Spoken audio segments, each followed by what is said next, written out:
Cinema വിനോദ മേഖലാ സ്ഥാപനങ്ങളിൽ ഇന്റേണൽ കമ്മിറ്റികൾ രൂപീകരിക്കുമെന്ന് മന്ത്രി വി ശിവൻകുട്ടി. ആനുകൂല്യങ്ങളും കൂലിയും ലഭിക്കുന്നുണ്ട് എന്ന് പരിശോധിക്കാൻ സംവിധാനം കൊണ്ടുവരും.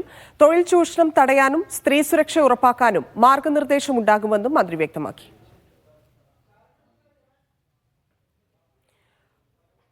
ഗോപാൽ ശീലാസനൽ ചേരുന്നുണ്ട്.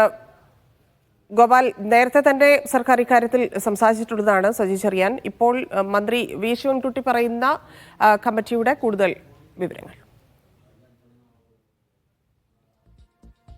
ധന്യ, ഇത് തൊഴിൽ വകുപ്പുമായി ബന്ധപ്പെട്ട മേഖലകൾ കേന്ദ്രീകരിച്ചിട്ടുള്ളൊരു പ്രഖ്യാപനമാണ്. കാരണം സിനിമ വിനോദ മേഖലകളിൽ തൊഴിൽ ചൂഷണം, തൊഴിൽ എന്ന ഒരു സാധ്യത കൂടിയുണ്ട്. ആ തൊഴിൽ വകുപ്പിൻ്റെതായി നടത്താൻ കഴിയുന്ന ഇടപെടലുകൾ എന്തൊക്കെയാണ്, എന്തൊക്കെ ആലോചനകളാണ് നടത്തുന്നത് എന്ന ഒരു പ്രഖ്യാപനമാണ് ഇപ്പോൾ തൊഴിൽ മന്ത്രിയായിട്ടുള്ള വി ശിവൻകുട്ടി നടത്തിയിരിക്കുന്നത്. സിനിമാ തൊഴിൽ മേഖലകളിൽ നടക്കുന്ന തൊഴിൽ ചൂഷണവും അതോടൊപ്പം തന്നെ തൊഴിലാളികൾ നേരിടുന്ന പ്രതിസന്ധികളും പഠിക്കുന്നതിനും അത് അനാലിസിസ് ചെയ്യുന്നതിനും വേണ്ടി ഒരു ഇന്റേണൽ കമ്മിറ്റി രൂപീകരിക്കാനുള്ള ആലോചനയാണ് ഇപ്പോൾ നിലവിലുള്ളത്. അതിനോടൊപ്പം തന്നെ തൊഴിൽ മേഖലകളിൽ അല്ലെങ്കിൽ സിനിമാ വിനോദ മേഖലകളിൽ ജോലി ചെയ്യുന്നവർക്ക് വാഗ്ദാനം ചെയ്തിരിക്കുന്ന കൂലി കൃത്യമായി ലഭിക്കുന്നുണ്ട് എന്നും അവർക്ക് അർഹതപ്പെട്ട ആനുകൂല്യങ്ങൾ കൃത്യമായി ലഭിക്കുന്നുണ്ട് എന്നും ഉറപ്പാക്കുന്നതിന് വേണ്ടി ഒരു കൃത്യമായ സംവിധാനം കൊണ്ടുവരും. കൂടാതെ തന്നെ ഈ ഹേമ കമ്മിറ്റി റിപ്പോർട്ടുമായി ബന്ധപ്പെട്ട വിഷയങ്ങളിൽ സിനിമാ മേഖലകൾ, പ്രത്യേകിച്ച് വിനോദ മേഖലയുമായി ബന്ധപ്പെട്ട നിയമനിർമ്മാണത്തിന് വേണ്ടിയുള്ള ഒരു ഇടപെടലിലാണ് ഇപ്പോൾ സംസ്ഥാന സർക്കാർ ഉള്ളത്. ആ നിയമനിർമ്മാണവുമായി ബന്ധപ്പെട്ട്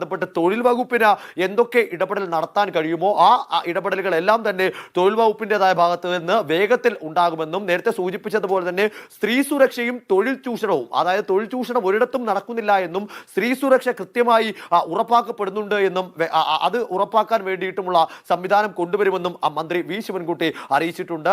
ഇതുമായി ബന്ധപ്പെട്ട് സിനിമാ വിനോദ മേഖലകളിലെ പ്രതിനിധികളെ ഉൾപ്പെടുത്തിക്കൊണ്ട് ഒരു ഏകദിന ശില്പശാല നടത്താനാണ് തൊഴിൽ വകുപ്പ് ഇപ്പോൾ ആലോചിക്കുന്നത്. ഫെബ്രുവരി മാസത്തിൽ എറണാകുളത്ത് വെച്ചാണ് ഈ ശില്പശാല നടക്കുക. സിനിമ വിനോദ മേഖലകളിൽ നിന്നുള്ള പ്രതിനിധികളുടെയും വിവിധ സംഘടനകളുടെയും തുടർച്ചയായിട്ടുള്ള ആവശ്യങ്ങളുടെയും നിവേദനങ്ങളുടെയും പശ്ചാത്തലത്തിൽ കൂടിയാണ് ഈ തീരുമാനമെന്ന് മന്ത്രി അറിയിച്ചിട്ടുണ്ട്. ഇന്ന് മന്ത്രിയുടെ ചേംബറിൽ നടന്ന തൊഴിൽ വകുപ്പിലെ ഉന്നതതല യോഗത്തിലാണ് ഇത്തരത്തിൽ ഒരു തീരുമാനമുണ്ടായിരിക്കുന്നത്. ലേബർ കമ്മീഷണറും തൊഴിൽ വകുപ്പ് പ്രിൻസിപ്പൽ സെക്രട്ടറിയായ ഡോക്ടർ വാസുകി IAS പങ്കെടുത്ത യോഗത്തിൽ ഈ വിശദമായ തീരുമാനങ്ങൾ ഉണ്ടായിട്ടുണ്ട്. ഈ ബന്ധപ്പെട്ട രണ്ട് ഉദ്യോഗസ്ഥരെയും ഈ തീരുമാനങ്ങൾ ഏകോപിപ്പിക്കുന്നതിന് വേണ്ടിയുള്ള ചുമതല കൈമാറിയിരിക്കുന്നതായും തൊഴിൽ മന്ത്രിയായിട്ടുള്ള വി ശിവൻകുട്ടി അറിയിച്ചു. ശരി ഗോപാൽ.